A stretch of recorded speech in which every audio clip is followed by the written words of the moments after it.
마태복음 18장 21절에서 35절까지의 말씀을 합독합니다. 그때 베드로가 나아 가로되 주여, 형제가 내게 죄를 범하면 몇 번이나 용서하여 주리이까? 7번까지 하오리이까? 예수께서 가라사대 내게 이르노니 7번뿐 아니라 70번씩 7번이라도 할지니라. 이러므로 천국은 그 종들과 회개하려 하던 어떤 임금과 같으니, 회개할 때 1만 달란트 빚진 자 하나를 데려오매 갚을 것이 없는지라.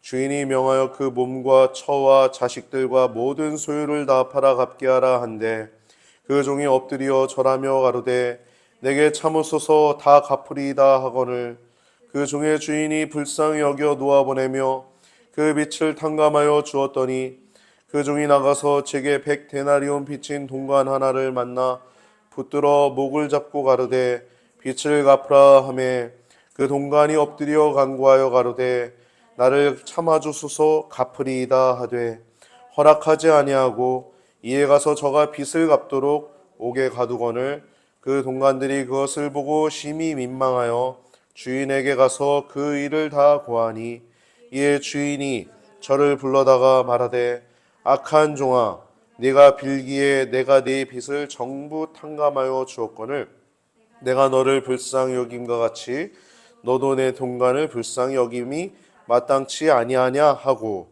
주인이 노하며 그 빚을 다 갚도록 저를 옥졸들에게 붙이니라. 너희가 각각 중심으로 형제를 용서하지 아니하면 내 천부께서도 너희에게 이와 같이 하시리라. 아멘.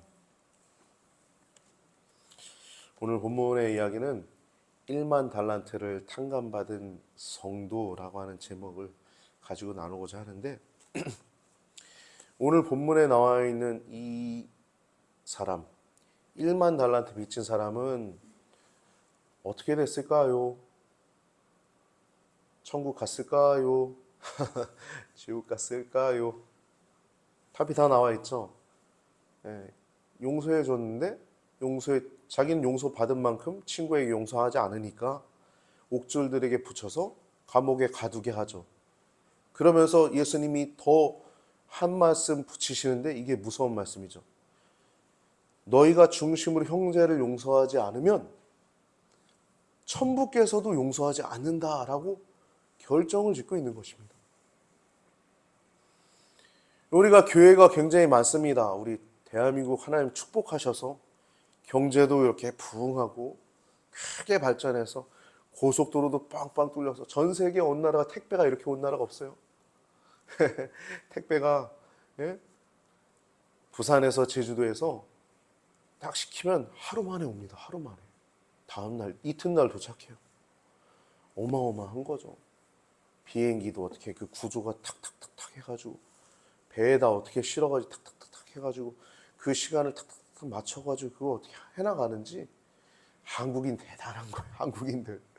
한국인처럼 부지런한 사람이 없고, 한국인처럼 정말 그런 나라가 별로 없어요. 정말 부지런합니다. 새벽에 나가면 차도 막 엄청 많아요. 새벽에. 그렇게 열심히 사는 나라가 우리나라인데, 무슨 얘기하다가 제가 여기까지 왔습니까? 기억이 안 나네요. 갑자기 멍해지는 것 같아요. 기억 안 나시죠? 다 기억 안 나죠?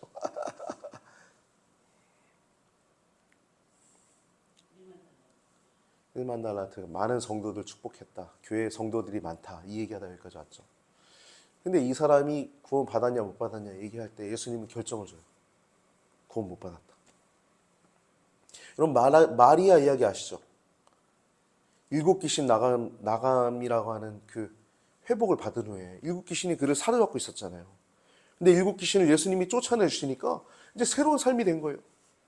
그 여인이 얼마나 그 자신에게 가장 값진 향유 옥합을 예수님의 그 장사 지낼 것을 생각해서 그 머리부터 발끝까지 붓지 않습니까? 자기 머리털로 이렇게 닦아드리지 않습니까?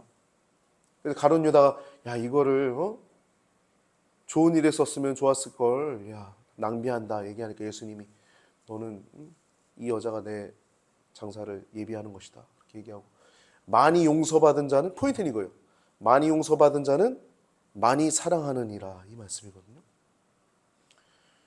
여러분, 내가 만약 어떤 원수가 있는데 아직 용서를 못한다. 내 마음이 막 아직도 마음 가운데 유동친다. 그럼 한번 의심해 봐야 돼요. 내가 정말 하나님께 용서를 받았나? 내 죄를 정말 용서받았나? 한번 참고해야 됩니다. 한번 짚고 넘어가야 돼요. 왜냐하면 1만 달란트 탕감 받은 이 사람처럼 한번 용서받았지만 결국에는 천부가 용서하지 않겠다라고 하는 예수님의 단언에 들어가서 나더러 주여 주여 한 자마다 아버지께로 올 것이 아니라 아버지의 뜻대로 행하는 자라야 아버지께로 간다는 그 말씀처럼 구원 못 받을 수도 있다는 것입니다. 이 달란트 이야기가 오늘 이제 용서행하는 말씀인데, 달란트는 굉장히 무거운 것이죠. 달란트 하면은, 한 달란트의 금 하면은요, 여러분 쌀이 보통 마트 가면 10kg 있죠. 또 20kg 있죠. 옛날 쌀 한 가마니 몇 킬로에 40kg 아니었나요? 80이었나요? 그걸 어떻게 들었는지 몰라요. 몇 살 같이 들었겠죠. 와, 80. 옛날 뭐 힘이 장사인 분은 그걸 하신 분들도 있다고 하는데, 저 같은 사람은 둘이 들어야 가능합니다. 한번 전화하면 병원 가야 되고. 80kg. 여러분, 근데 요즘 그렇게 안 나오죠. 80kg까지 사람들 아주 편리하게 나오죠. 심지어 5kg, 3kg까지 나오잖아요. 근데 20kg 또 무거운데 30kg, 40kg 좀 안 되는 34kg인가 32kg에 1달란트가. 여러분, 금값 요즘 엄청나지 않습니까? 금값 엄청 올랐죠. 근데 이 달란트, 1만 달란트를 탕감받은 성도의 이 죄가 얼마나 큰 거냐면요, 여러분, 이 죄는 노동자 한 사람이 16만 년, 16년이 아닙니다. 16만 년을 일해야지 1만 달란트가 생길 수 있는 거예요. 16년 동안 돈만 모아도 이게 엄청난 돈 아닙니까? 열심히 돈 벌어도. 근데 16년 동안 모아도 안 돼. 16만 년을 모아야지 1만 달란트가 모아지는 것입니다. 1달란트가 16만 년, 한 달란트가 16년이니까 1만이니까 16만 년을 일해야 돼. 이거는 갚을 수 없는 것입니다. 그러니까 하나님이 우리를 용서해 주실 수 있는데 우리의 죄악들은 도저히 용서받을 수 없는 것이잖아요. 그 죄악들을 용서함 받았다는 것을 비유하시는 것이에요. 우리가 하나님께서 우리의 모든 죄를 용서해 주시는데 우리의 죄를 어떠한 죄일지라도 용서해 주십니다. 아무리 작은 죄부터 극악무도한 죄일지라도 하나님께 정말 회개하면 용서해 주십니다. 할렐루야. 그렇습니다. 그래서 베드로는 지금 질문하고 있는 거예요. 근데 이 질문을 지금 용서를 몇 번 할까요? 지금 7번이라는 숫자가 좀 많은 겁니다. 원래 유대인들은 한 3번 정도 용서해야 된다 얘기를 했어요. 베드로가 얘기할 때 7번은 적은 숫자가 아니죠. 여러분, 정말 속상하게 한 사람이 있는데 하면 용서하는 게 쉬워요? 난 쉽다. 손 들어보세요. 근데 하는 사람은 계속 합니다. 못하는 사람은 계속 못해요. 영적 원리가 그렇죠? 권사님 그렇지 않습니까? 한 사람은 계속 해요. 하는 사람은 그 맛을 알고 하나님의 나라를 누리는 그 영적 원리를 알기 때문에 영적인 힘으로 살아가기 때문에 영적인 힘, 우리가 예배드린 것도 영역으로 살아가는 거잖아요. 그렇기 때문에 그걸 합니다. 그렇게 용서해요. 근데 7번 이거 그래도 베드로가 나름대로 크게 생각하고 얘기하는 겁니다.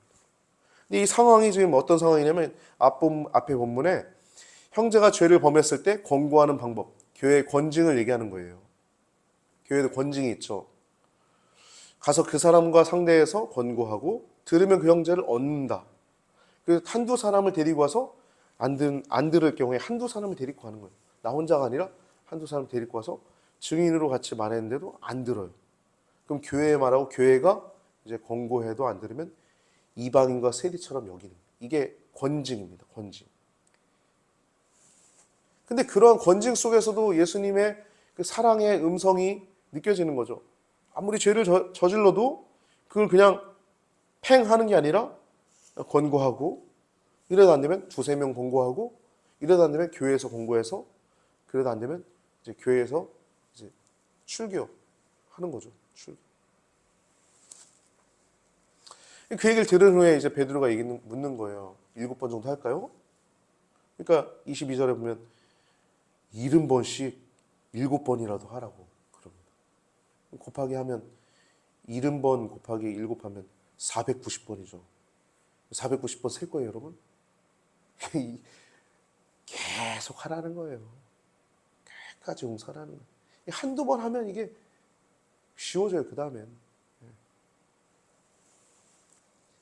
무한수를 가리키는 것입니다. 어떻게 나를 용서해 주신 하나님을 생각하면 능히 가능하죠. 나도 용서해 주셨는데 능히 가능한 거예요. 손양원 목사님이라고 사랑의 원자탄이라고 하는 영화, 또 책으로도 있죠. 자신의 두 아들을 잔인하게 죽인 그 사람, 안재선이라고 하는 그 살인자를 자신의 아들로 양자 삼습니다. 용서하고. 물론 용서를 또 빌었겠죠. 이 사람이 용서하고 양자 삼기까지 그 과정이 있었겠죠. 그 아버지로서 그 사람을 양자로 받아들이기까지는 얼마나 힘들었을까요? 내 아들들이 아니라 이 사람을 내 아들로 받아들이고. 진실로 용서받은 사람은 이와 같은 것이 가능합니다. 손영훈 목사님의 이야기가 우리의 이야기가 되어야 되는 것이에요. 예수님도 할 수 없는 것을 하라고 하는 게 아니라 할 수 있는 것을 하라고 하시는 것입니다. 할렐루야. 여러분, 이 설교는요, 제가 예전에 했던 설교거든요. 근데 이거는요, 제가 5번, 10번 해도 문제가 안 됩니다. 왜? 이건 될 때까지 하는 거예요. 될 때까지. 될 때까지. 모든 성도가 될 때까지. 그게 하나님 나라를 누리는 것입니다. 예수님이 이제 비유를 말씀하시죠. 천국은 마치 23절에 이러므로 천국은 그 종들과 회개하려 하던 어떤 임금과 같으니 라고 얘기해요. 여러분, 천국은 뭡니까? 천국은 말 그대로 하나님의 나라입니다. 하나님의 나라. 하나님의 나라를 누리려면 하나님 뜻대로 살아야 하나님 나라를 누릴 수 있는 거예요. 그러니까 천국을 마치 말씀하실 때는 하나님의 뜻을 얘기하는 거예요. 하나님의 뜻대로 살아야 하나님의 나라를 누릴 수 있는데 하나님의 뜻을 얘기를 하는 겁니다. 그래서 이제 크게 한 3가지 정도의 모습들이 나타나는데, 첫 번째, 1만 달란트 빚진 자가 나타나죠. 이 사람이 갚을 게 없는 거예요. 이걸 어떻게 갚아요? 그러니까 내 몸과 내 처와 자녀와 내 모든 소유를 다 팔아서 갚게 하라. 그러자 엎드려서 절하면서 참아주소서 하죠. 이 갚을 수 있는 게 아닙니다. 그래서 이 주인이 불쌍히 여겨서 다 탕감해주고 놓아보낸 거예요. 일부가 아닙니다. 다 탕감해주고, 우리 하나님처럼 우리의 모든 죄를 용서해 주신 것처럼 다 탕감해 주신 거예요. 이게 첫 번째 상황이에요. 근데 이 사람이 이제 나가가지고 또 그렇게 잘 지내다가 자기한테 100데나리온을 빚진 동료를 만나서 목을 잡아요. 그리고 빚을 갚으라 그럽니다. 29절에 보면 참았어 갚으리이다. 자기의 모습 떠올리지 않았을까요? 안 떠올랐나 봐, 이 사람. 그렇죠? 허락하지 않고 이에 가서 저를 빚을 갚도록 옥에 가둬요. 옥에다가 가둡니다. 30절에 보면. 그러자 이것을 보는 3번째 상황이에요. 동료들이 굉장히 민망하게 여기는 거예요. 이걸 다 아니까. 임금한테 그랬던 사람이, 다 아는 내용들이, 임금한테 용서받은 사람이 자기 친구 하나에게 요만큼 만나가지고 목을 잡고 옥에 가두고 그렇게 하니까 이제 그걸 주인한테, 임금에게 얘기를 하는 겁니다. 그러자 얘기하죠. 32절에서 35절까지. 이에 주인이 저를 불러다가 말하되 악한 종아, 내가 빌기에 내가 내 빚을 전부 탕감하여 주었거늘 내가 너를 불쌍히 여김과 같이 너도 내 동간을 불쌍히 여김이 마땅치 아니하냐 하고 주인이 노하여 그 빚을 다 갚도록 저를 옥졸에게 붙이니라. 너희가 각각 중심으로 형제를 용서하지 아니하면 내 천부께서도 너희에게 이와 같이 하시리라. 말씀하셨습니다.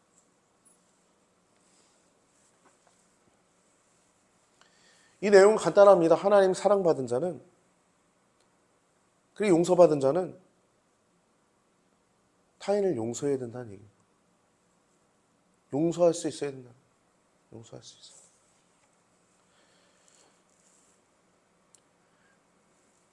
주인에게 진 그 1만 달란트는 우리의 죄겠죠. 우리의 죄. 하나님이 우리의 죄를 용서해 주신 주체시니까 1만 달란트는 우리 죄를 얘기를 하는 거예요. 나에게 빚진 자들 있죠. 우리에게 개인적으로 죄를 범한 자들이 있어요. 또 우리들도 죄를 범할 때가 있죠.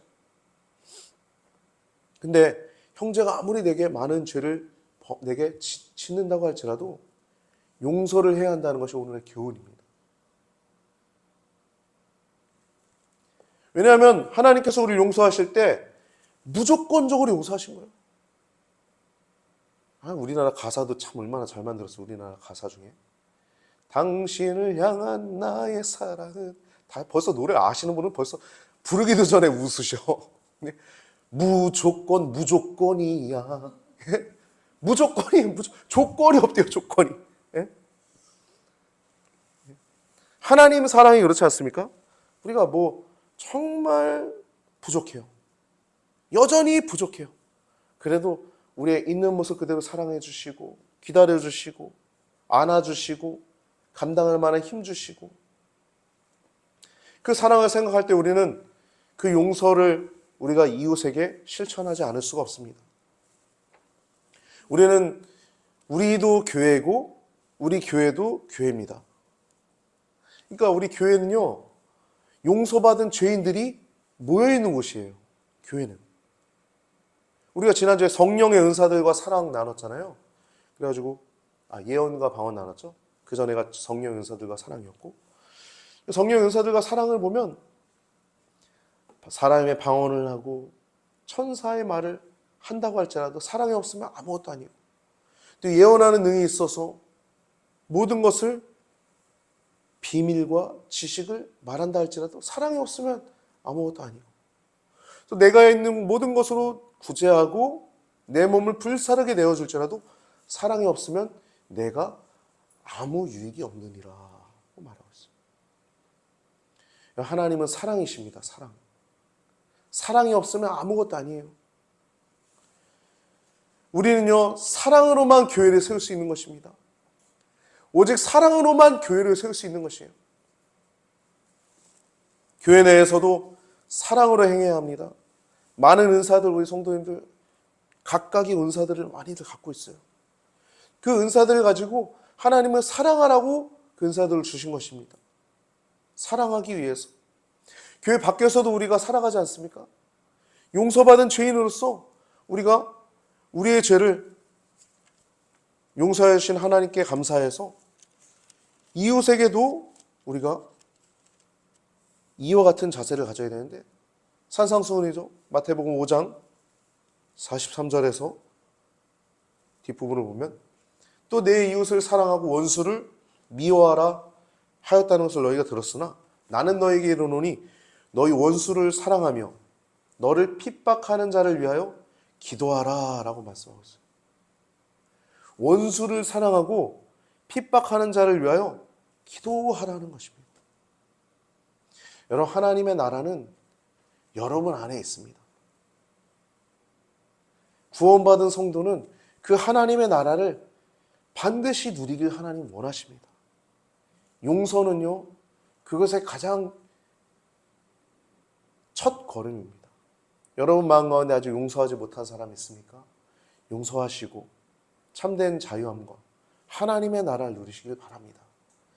천국과 지옥은요, 이 땅에서 천국과 지옥은요, 새빵살이 한다고, 또 혹은 예? 길거리에서 산다고 노숙자일지라도 여러분 하나님의 나라를 누리는 사람이 있을 수 있어요.